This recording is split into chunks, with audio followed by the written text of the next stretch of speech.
Quand on vous pose la question « Est-ce que ça va ?», cela voudrait donc dire « Est-ce que actuellement tu es en train de traverser une période de bienfait ou est-ce que tu traverses une période d'épreuve ?» Plus que ça même.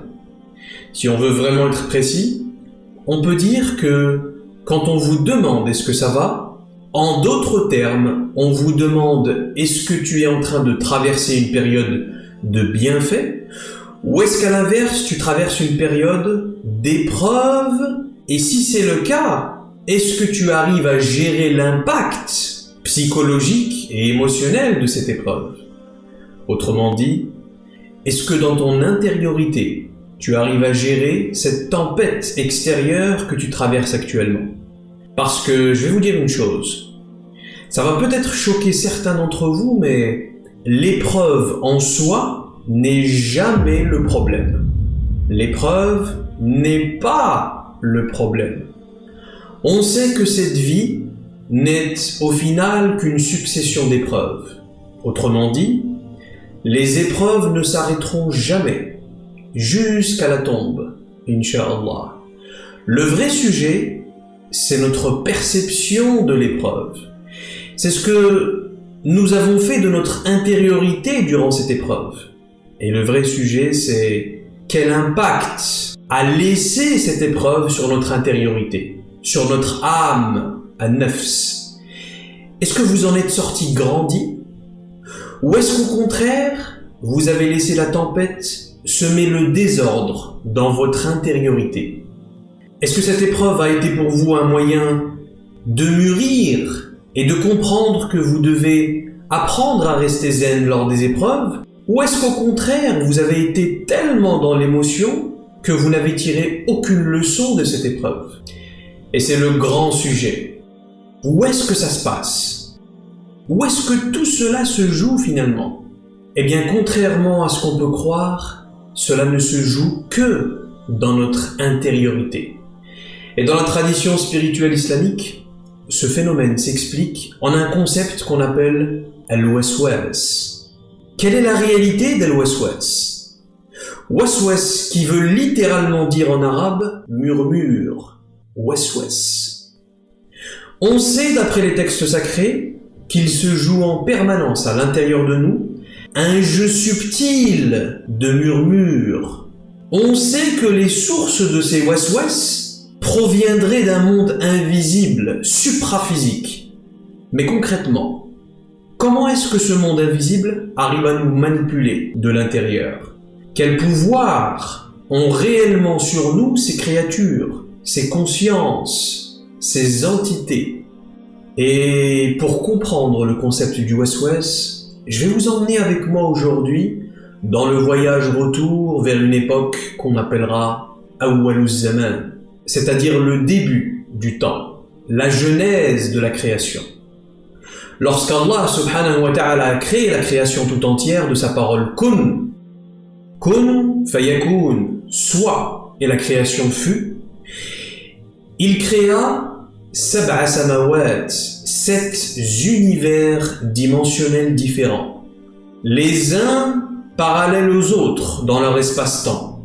Et il ne faut pas imaginer ces univers comme des cieux, les uns au-dessus des autres, comme des plafonds, empilés les uns sur les autres. Non. Les 7 univers sont parallèles en profondeur dans leur espace. Ce sont des sphères en fait, l'une plus grande que l'autre, comme les différentes couches d'un oignon par exemple. Et dans ces 7 univers, Allah Azza wa Jal va créer des créatures qui vont habiter ces samawat. On n'en connaît que très peu, mais dans les récits rapportés, il y en a plus d'une quinzaine cités par leur nom de race. Djinn, Afrit, Shaitan, Ahmar, les créatures volcaniques, les entités volantes, les créatures de l'eau, etc., etc., etc. Le prophète sallallahu ta'ala alayhi wa ala alihi wa sahbihi wa sallam a dit « Il existe 70 000 mondes différents dans les univers. » Et dans un autre hadith, le prophète a dit sallallahu alayhi wa sallam qu'il existe plus de 312 000 races de créatures différentes dans la création d'Allah. 312 000, subhanallah. Et à cette époque, à la tête de toutes ces créatures, il y avait une seule entité qui avait l'autorité sur toutes ces races de créatures différentes. Un seul être à la tête de ces 7 univers. Et certains commencent à comprendre de qui je fais allusion. Je parle bien évidemment de Iblis, plus communément appelé Ash-Shaytan. À cette époque, Iblis était le bras droit de Dieu, l'imam, le guide, l'enseignant, si vous voulez. Il a enseigné au peuple de n'adorer qu'un seul Dieu, At-Tawhid. Iblis avait un niveau de Tawhid tellement élevé, à tel point que le prophète sallallahu alayhi wa sallam a dit « Il n'y a pas dans les terres et les univers l'espace d'une main dans laquelle Iblis ne s'est pas prosterné pour Allah Azza wa Jal. » Imaginez le niveau spirituel d'Iblis. Ce n'est pas comme nous, qui avons du mal simplement à faire nos 5 prières. Et Iblis, à travers son haut rang spirituel, va se rapprocher d'Allah jusqu'à ce qu'Allah subhanahu wa ta'ala lui accorde quelque chose qu'il appelle « Ulum al-awwalin wal-akhirin », les sciences, les sagesses, les connaissances et les secrets pré-éternels et post-éternels. Et il va demeurer ainsi à cette place auprès d'Allah jusqu'au jour où Allah subhanahu wa ta'ala, dans sa sagesse et dans son immense plan divin, va décider de le remplacer. Et il va annoncer son ordre dans les cieux, dans lequel il dit Ba'd a'udhu billahi minash shaitanir rajim, bismillahir rahmanir rahim. Inni ja'ilun fil ardi khalifa. Je vais établir un khalif sur terre. Qu'est-ce qu'un calife, comme on dit? Un calife de quoi? Les califes qu'on a connus sont les successeurs de Nabi Muhammad sallallahu alayhi wa sallam. Mais en l'occurrence, Iblis agissait en tant que calife de qui à cette époque-là? En tant que calife de Dieu, tout simplement, en tant que représentant, en tant que vice-gérant du Créateur auprès des créatures. Et Allah subhanahu wa ta'ala décide à ce moment-là de créer un nouveau calife, en la personne de Adam alayhi salam, notre père à tous.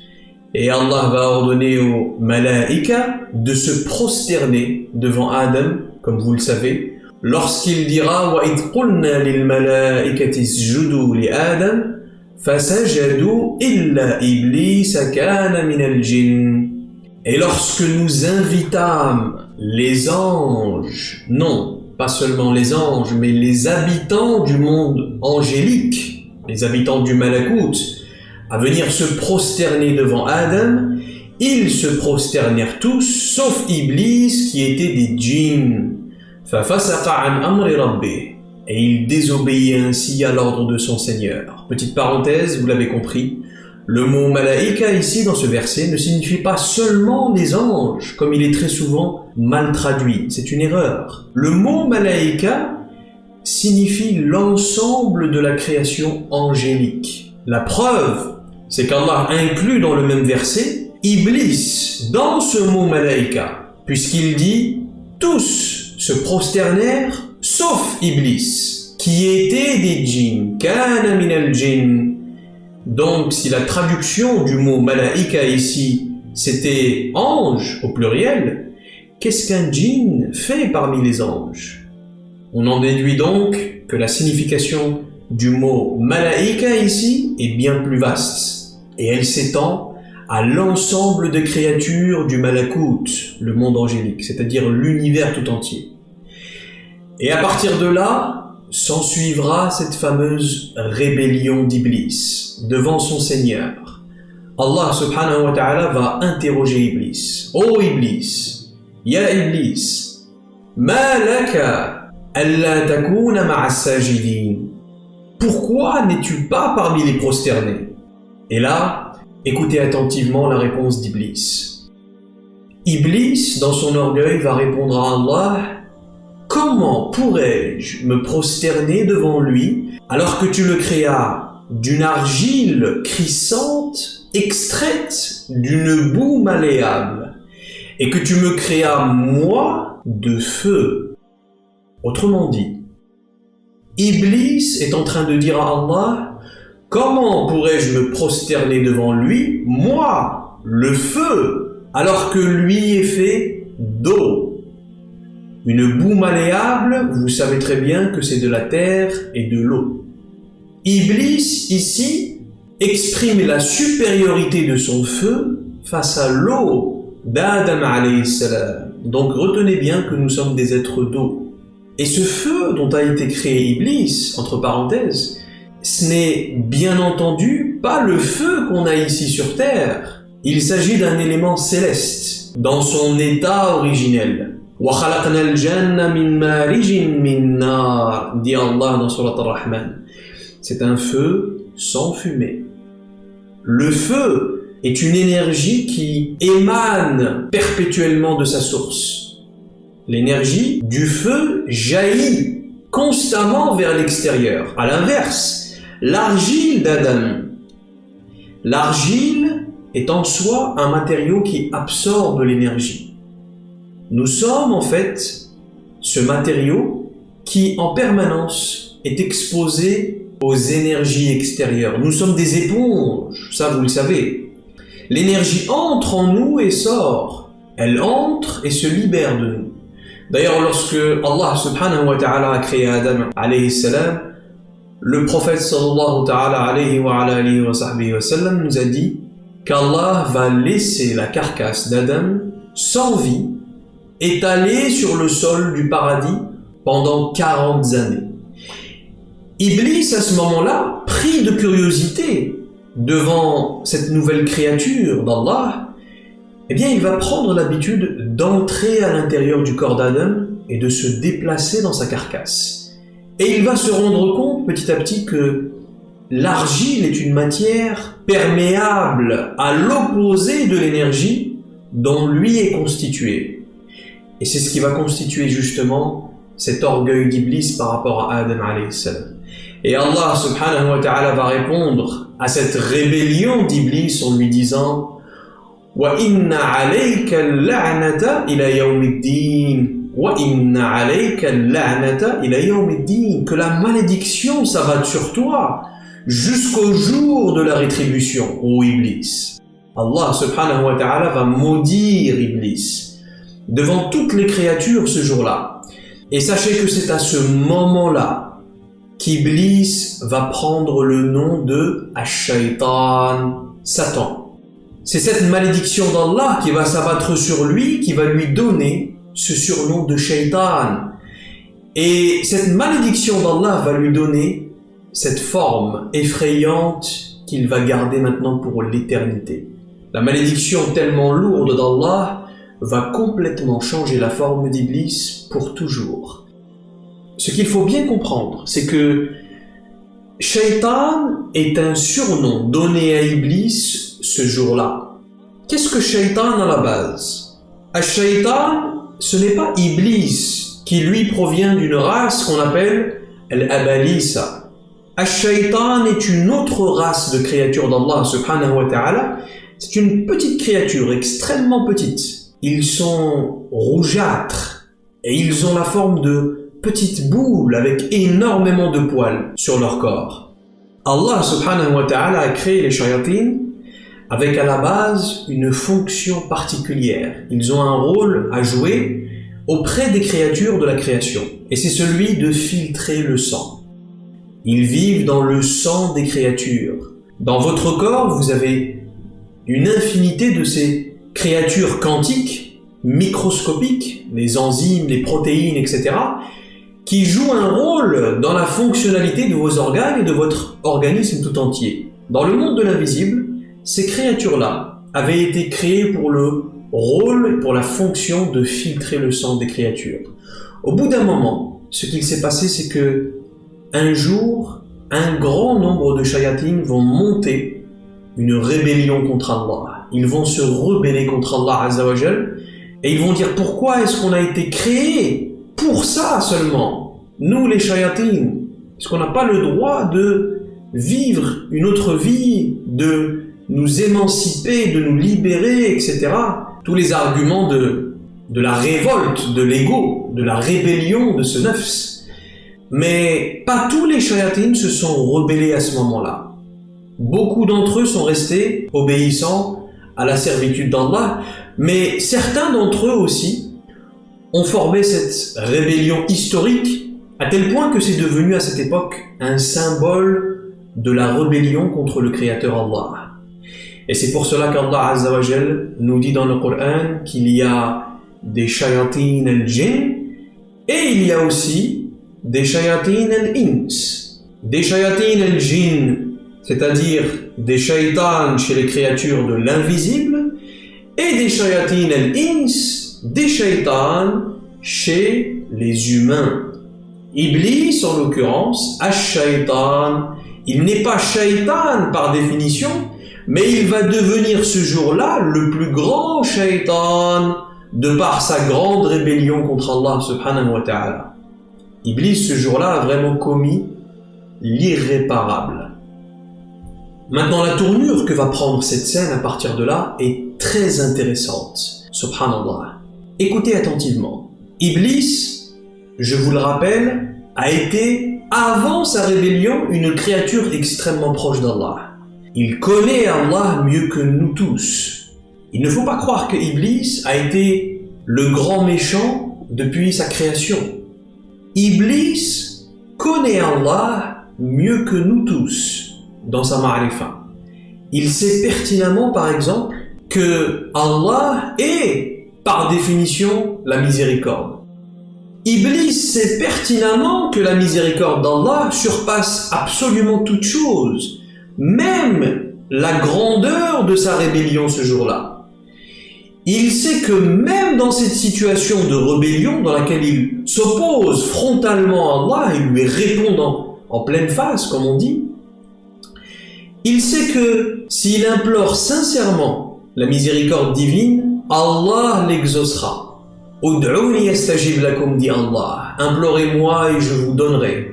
C'est pas comme nous. On est tellement dans le doute quant à la capacité d'Allah de nous entendre et de nous exaucer parfois. On n'a pas prié par exemple depuis 2 jours et ça y est. On se dit mais à quoi bon demander à Allah de m'aider dans ma difficulté alors que je ne prie même pas depuis quelques jours? Pourquoi est-ce qu'Allah voudrait m'exaucer maintenant? Eh bien, Iblis, non. Iblis, lui, dans sa situation de rébellion et de révolte, il avait le yaqin absolu, la certitude qu'Allah ne manquerait pas de miséricorde à l'égard de sa créature, même dans le péché. Il avait le yaqin qu'Allah l'exaucerait à travers sa miséricorde infinie, même face à la montagne de péché qui se dressait devant Iblis. Alors il va dire Rabbi andirni ila yawmi yab'athun. Seigneur, accorde-moi une faveur. Laisse-moi la vie jusqu'au jour de leur résurrection. Et Allah subhanahu wa ta'ala, à travers sa miséricorde divine, va exaucer Iblis. Qala innaka minal mundarin. Ô Iblis, tu es exaucé. Et tu es de ceux à qui le délai a été accordé aujourd'hui. Et on peut se poser la question, pourquoi est-ce qu'Allah le lui a accordé en fait? Allah aurait pu l'envoyer directement en enfer. C'était amplement mérité à ce moment-là. Écoutez attentivement la suite. Et c'est là que ça devient très intéressant. Qala Rabbi bima aghwaytani. Il dit, Seigneur, parce que tu m'as égaré. Bima arwaitani. Bima sous-entend par le biais de. Sous-entend par le moyen de. Autrement dit, Ya Allah, ô Seigneur, par le moyen que tu m'as fait dévier, que tu m'as fait égarer, ce moyen-là, c'est en réalité l'âme, le nafs d'Iblis. Vous allez comprendre un peu plus tard pourquoi. La uzayyinanna lahum fil ard. Je leur enjoliverai la vie d'ici-bas. Je leur embellirai la vie d'ici-bas sur terre. وَلَأُغْوِيَنَّهُمْ أَجْمَعِينَ. Et je les égarerai tous, jusqu'au dernier. Vous commencez à comprendre pourquoi est-ce qu'Iblis a demandé un délai à Allah maintenant, et pourquoi est-ce qu'Allah Azza wa Jal va accorder ce délai à Iblis, justement. En réalité, Iblis s'est tellement enorgueilli ce jour-là qu'il va chercher à challenger Allah. C'est un challenge qu'Iblis va faire à Allah dans sa perspective à lui, parce que bien évidemment, depuis la perspective de la conscience infinie et éternelle d'Allah, il s'agit de toute autre chose. Allah subhanahu wa ta'ala savait pertinemment qu'Iblis n'aurait pas honte de son acte. Allah savait qu'Iblis n'exprimerait pas de regret à ce moment-là, mais qu'au contraire, il chercherait à surenchérir, qu'il chercherait à se justifier, qu'il chercherait à légitimer son acte. Et cela faisait partie du plan divin, bien évidemment. Et Iblis, la'natullah alayh, va le faire à ce moment-là. Autrement dit, la requête d'Iblis dans sa situation de rébellion face à Allah, Ya Allah, accorde-moi un délai. Iblis demande à Allah du temps en réalité. Vous savez, c'est comme quand on est accusé d'un délit ou d'un crime. On doit constituer sa défense et on doit chercher le meilleur avocat et les meilleurs éléments qui pourraient jouer en notre faveur. Donc Iblis, à partir de là, il va chercher à gagner du temps pour prouver à Allah que son refus de se prosterner devant Adam était légitime. Seigneur, accorde-moi du temps, afin que je te prouve que je peux l'emmener, lui, et toute sa descendance avec moi en enfer. Et à partir de là, Iblis va commencer à inviter les créatures à rejoindre sa cause. Il va commencer à recruter pour la mise en œuvre de son plan diabolique, sa mission. Iblis va se lancer à partir de là dans une mission existentielle pour lui, avec un plan bien défini. Iblis avait un plan, et Allah avait un autre plan. Et le plan d'Iblis ne sera au final qu'un outil de l'immense plan divin d'Allah.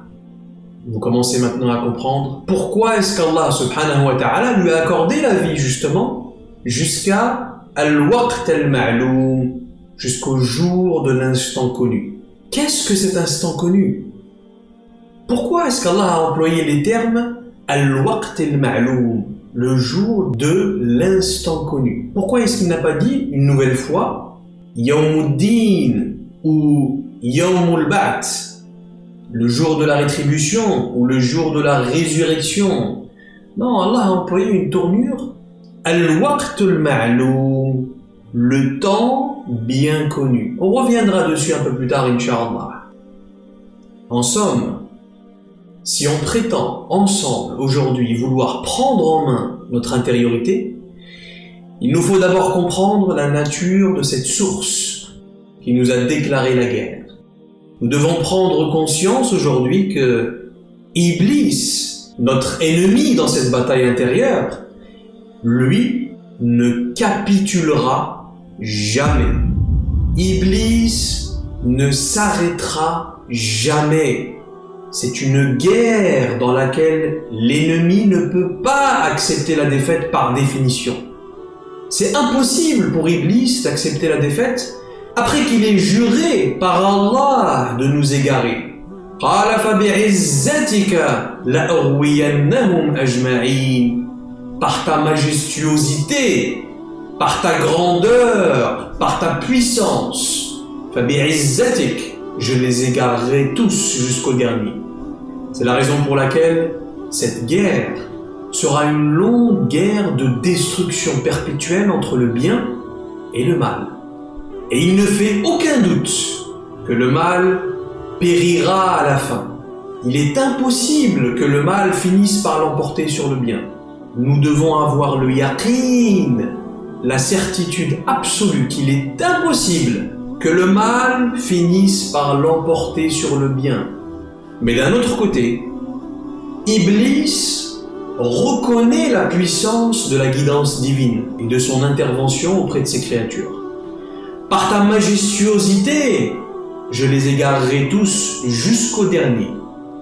Tous, sauf, va dire Iblis.